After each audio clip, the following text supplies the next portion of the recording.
What's going on, guys? CB550 Media here. Today I'm gonna be working on replacing my overflow valve on the CB550. So recently when I opened the gas tank valve to get the bike started, I started noticing this gasoline pouring out of this overflow valve at the bottom of the carburetor. This is located on the bottom like this, and gasoline was just pouring out of this bottom tin. And then I looked online and it seemed that my floater had to be adjusted, as well as the valve, overflow valve, that had to be cleaned. A lot of the times these are what the overflow valves looks like, which is mounted in here, and I'll show you in just a second.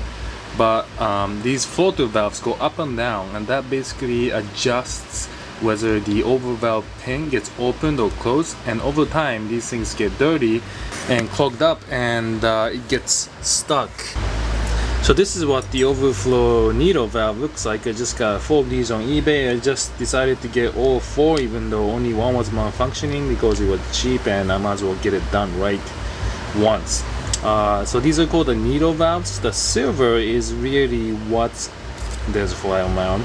The silver is what really gets clogged up and you have to clean out, but there's like a spring mechanism inside. And when the floater valve goes up and down, that would press on the spring, and that would basically close and open up the overflow fuel system.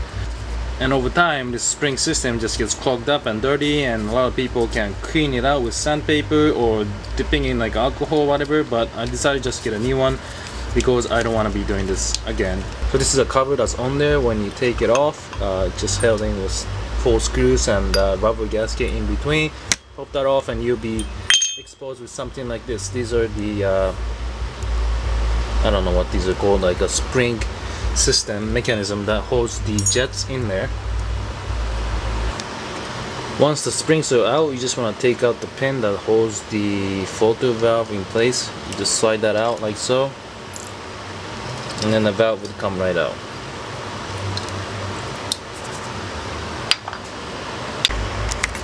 So this is what it looks like after you take out the floater valve and the spring. This is the needle piece I was talking about that gets clogged. It's the silver piece that's in a brand new box. You can see that hopefully there's a spring mechanism on top here that pushes on the floater valve and releases as needed. So that's what gets stuck, and that's what I want to replace. But also I'll be replacing the needle valve holder here. Just remove that holder with Phillips here. Just take out that screw here like so, set it aside, and you should be able to take the bracket off that holds the needle holder in place, and there's your gold holder piece. So I'm just gonna go around now and replace each and one of these needle valves. Super easy.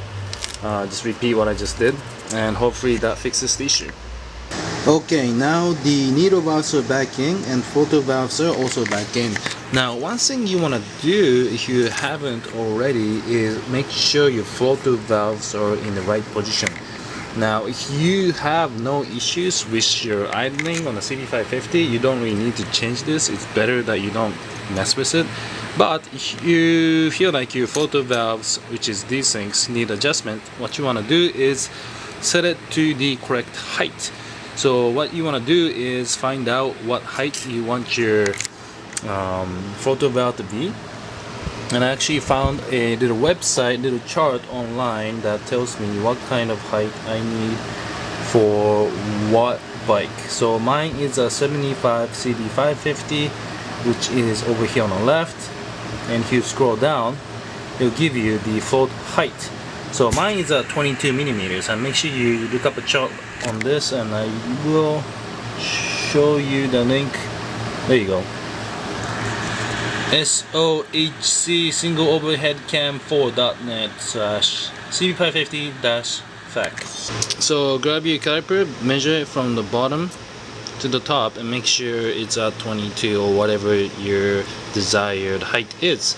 Make sure you're just slightly touching the tip of it, and I am pretty much good to